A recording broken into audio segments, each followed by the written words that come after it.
Hello friends, welcome to my channel. তোমরা সবাই কেমন আছো? আশা করি সবাই ভালোই আছো। আজকে আমি নতুন একটা রেসিপি নিয়ে আবারও তোমাদের কাছে চলে এসেছি। তো আজকে আমি বানাবো কাঁঠাল চিংড়ি। তো চলো রেসিপিটা শুরু করা যাক।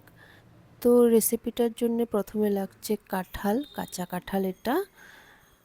তো এটাকে আমি প্রথমে কেটে নিব। তো দেখো সুন্দর করে কেটে নিয়েছি, কেটে ধুয়ে নিয়েছি এটাকে ভালো করে। তো তোমরা এরকম করে কেটে নিবে কাঁঠালটাকে, একটু বড় বড় করে কেটে নিয়েছি। আর সঙ্গে দেব আলু। তো কাঁঠালটা কেটে এবার ধুয়ে সাইডে রেখে দিয়েছি। আর নিয়ে নিয়েছি চিংড়ি মাছ। তো চিংড়ি মাছটা দেখো, আমি তোমাদেরকে দেখাবো কিভাবে কাটতে হয় চিংড়ি মাছটা। অনেকেই জানে, আর যারা জানে না তারা দেখো কিভাবে এরকম করে ইজিলি মানে চিংড়ি মাছটা কাটা যায়। নাহলে চিংড়ি মাছ কাটতে অনেক সময় লাগে। তো কেউ ভাবে যে চিংড়ি মাছ কাটতে টাইম লাগে না, কিন্তু অ্যাকচুয়ালি ভালো করে চিংড়ি মাছটা কাটতে গেলে একটু টাইম লাগে, একটু সময় নিয়ে কাটতে হয়। কারণ এগুলো যে মাথাতে থাকে দেখো নোংরা এগুলো, তো এগুলো ফেলে দিতে হয়। অনেকে না এটা একদম দিয়ে দেয়, এটা কিন্তু অ্যাকচুয়ালি খেতে হয় না, এটা একদম খারাপ জিনিস একটা। তো এটা ফেলে দিতে হয়। উপরে দেখো একটা কীরকম একটা আঁশের মতো আছে দেখো, এই দেখো ভালো করে। তো এটাকে ফেলে দিতে হয়। তো অনেকে এটা ফেলে না, কিন্তু এটা অ্যাকচুয়ালি ফেলে দিতে হয়। এটা যে নোংরা মাছের পেটের, তো ওইটা থাকে ওদের পিঠে থাকে চিংড়ি মাছের। তো দেখো এরকম করে দেখো ফেলে দিলাম। তো এরকম করে তোমরা মাছটা পরিষ্কার করবে। তো দেখো সব মাছগুলোকে আমি এরকম করে কেটে নিয়েছি। এবার মাছগুলোকে ধুয়ে নিব। আর এদিকে আমি একটা বাসন একটা নিয়ে, গামলা, ওইটার মধ্যে আমি হলুদ দিয়ে দিলাম আর লবণ দিয়ে দিলাম গরম হওয়ার জন্য জল দিয়ে। তো এটাতে আমি এবার কি করব, ওই আলুগুলো, কেটে রাখা আলুগুলো এটাতে দিয়ে দিব। আর দিব যে ধুয়ে রেখেছিলাম কাঁঠাল, তো কাঁচা কাঁঠালগুলো ওগুলোকেও দিয়ে দিব। এগুলো দিয়ে একবার আমি সুন্দর করে একবার বয়েল করে নেব এগুলোকে একটু। তো বয়েল করে নিলে কি হয়, তাড়াতাড়ি এটা সুন্দর ভাজা হয়ে যায়, বেশি ঢাকা দিতে হয় না। আর কালারটাও কালো হয় না, নাহলে কাঁঠালটা এমনিতে রেখে দিলে কি হয়, কালো হয়ে যায় একটু কালারটা। তো দেখো এবার হয়ে গেছে বয়েল, এটাকে ছেঁকে নিয়েছি সুন্দর করে। দেখো কাঁঠালটা ছাকা হয়ে গেছে। এবার কি মাছগুলোর মধ্যে আমি দিয়ে দেবো লবণ আর হলুদ দিয়ে সুন্দর করে এগুলোকে মেখে নেবো একসঙ্গে। তো ভালো করে মেখে নেবো এগুলোকে। তো তোমরা কে কে কাঁঠাল চিংড়ি খেতে ভালোবাসো আমাকে নিশ্চয় কমেন্ট করে জানাবে। দেখো মাছগুলো এবার মাখানো হয়ে গেছে। এবার আমি সাইডে রেখে দিব মাছগুলোকে। আর একটা ব্লেন্ডার নিয়ে নিব, মিক্সার গ্রাইন্ডার। ওইটার মধ্যে আমি দিয়ে দিব একটু আদা, 1 ইঞ্চি মতো আদা দিয়ে দিলাম। আর রসুন দিয়ে দিলাম 4-5 কোয়া। আর দিয়ে দিলাম একটা টমেটো।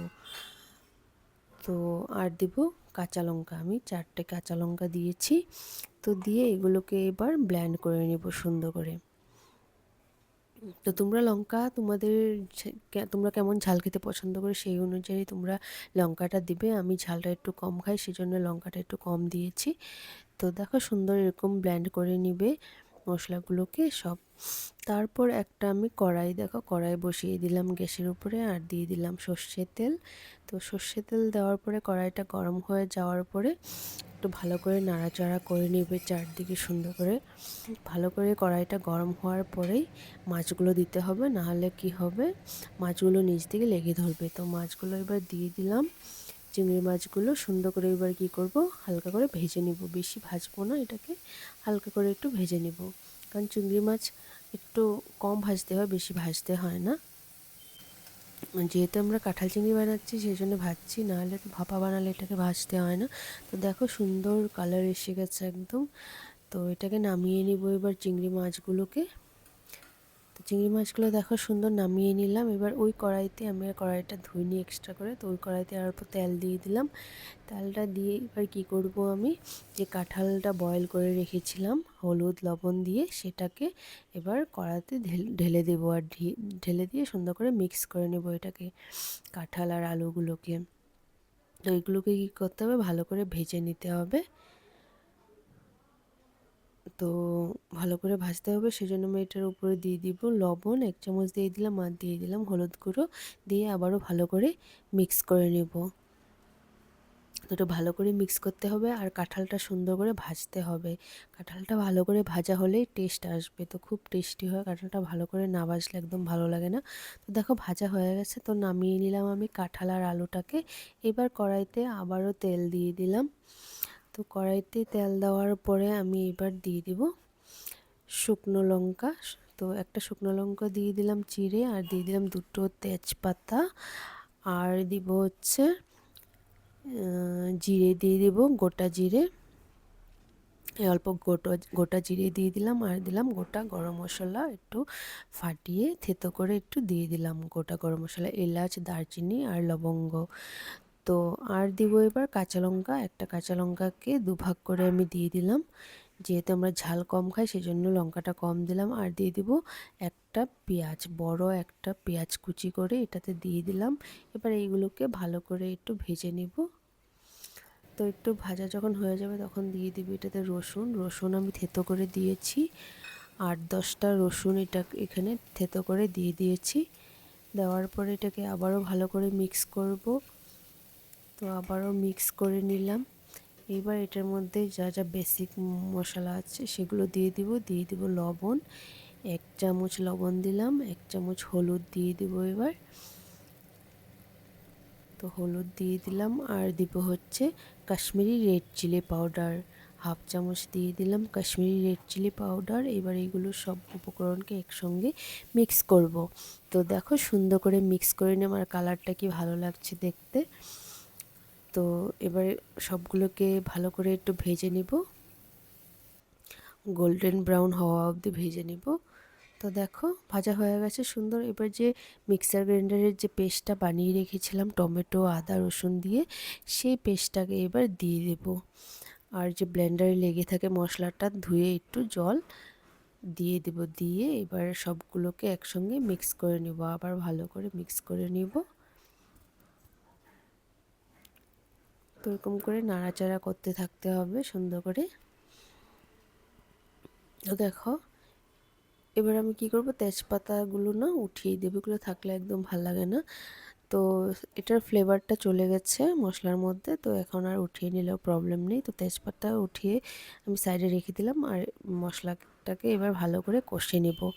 তো মশলাটা মোটামুটি কষানো হয়ে যাবে, যতক্ষণ না তেলটা ছাড়ে মশলা ততক্ষণ এটাকে কষতে হবে। তো আর অল্প আমি দিয়ে দেবো এটাতে জিরার পেস্ট এটা। তো জিরার পেস্ট দিয়ে দিলাম 2 চামচ সুন্দর করে, আর দিয়ে দিব ধনে গুঁড়ো, 1 চামচ দিয়ে দিলাম ধনে গুঁড়ো। এবার আবারও আমি এগুলোকে সব উপকরণকে একসঙ্গে মিক্স করে নেব, ভালো করে মিক্স করে নিতে হবে সুন্দর করে। তো দেখো সুন্দর করে এবার মিক্স করে নিলাম। এবার দিয়ে দিব ভেজে রেখেছিলাম যে কাঁঠালটা, সেইগুলোকে এবার দিয়ে দিব, আর ভালো করে মিক্স করে নেব আবারও। তো কাঁঠালটাকে সুন্দর করে মিক্স করে নেওয়ার পর মশলাটা একসঙ্গে একটু সময় ভাজতে হবে ভালো করে, মশলাটাও ভাজা হয়ে যাবে আর কাঁঠালগুলো মশলার মধ্যে পুরো ঢুকে যাবে ভালো করে। দেখো সুন্দর এবার সব মশলাগুলো একদম কাঁঠালের ভিতরে ঢুকে যাবে। একটু টাইম ঢাকা দিয়ে রাখতে হবে, তাহলে সুন্দর স্মেলটাও সুন্দর হবে আর পুরো কষানোটা ভালো হয়ে যাবে। এটা হালকা আছে ভাজতে হবে, মিডিয়াম ফ্লেমে এটাকে ভাজতে হবে কাঁঠালগুলোকে আর মশলাটাকে। তো সুন্দর করে দেখো ভাজা হয়ে গেছে। এবার আমি এটাতে জল ঢেলে দিলাম, আমি গরম জল ইউজ করেছি। তো তোমরাও গরম জল ইউজ করবে, গরম জল ইউজ করলে রান্নাটা খুব টেস্টি হয় আর তাড়াতাড়িও হয়ে যায়, তো সেই জন্য গরম জল ইউজ করবে। তো দেখো সুন্দর একদম হয়ে গেছে, জলটা দেওয়ার সাথে সাথে দেখো ফুটে উঠেছে, কারণ গরম জল ছিল এটা। সুন্দর করে মিক্স করে দেব, মিক্স করে দেওয়ার পর যে ভাজা চিংড়িগুলো এটার মধ্যে ঢেলে দিব ঝোলের মধ্যে। তো দেওয়ার পর আবারও মিক্স করে নেব সুন্দর করে। তো এবার দেখো রেডি হয়ে গেছে। আমি এবার কি করব, এটাতে একটু গরম মশলা দিতে হবে। তো সুন্দর করে মিক্স করে নেব, গরম মশলা নামানোর সময় দিব। তো সুন্দর করে মিক্স করা হয়ে গেছে, দেখো সুন্দর এসছে কালারটা।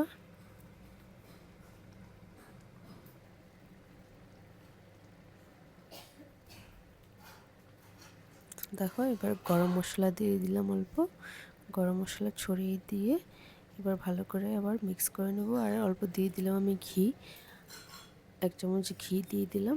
ঘিটা তোমরা চাইলে দিতেও পারো, না চাইলে নাও দিতে পারো, এটা একদম অপশনাল। এটা কিন্তু ঘিটা দিলে একটু বেটার লাগে আরও। তো দেখো তরকারিটা হয়ে গেল, এবার আমি নামিয়ে নিব। তো তোমরা এটা ঘরে নিশ্চয়ই ট্রাই করবে, আর কেমন হয়েছে আমাকে নিশ্চয়ই কমেন্ট করে জানাবে।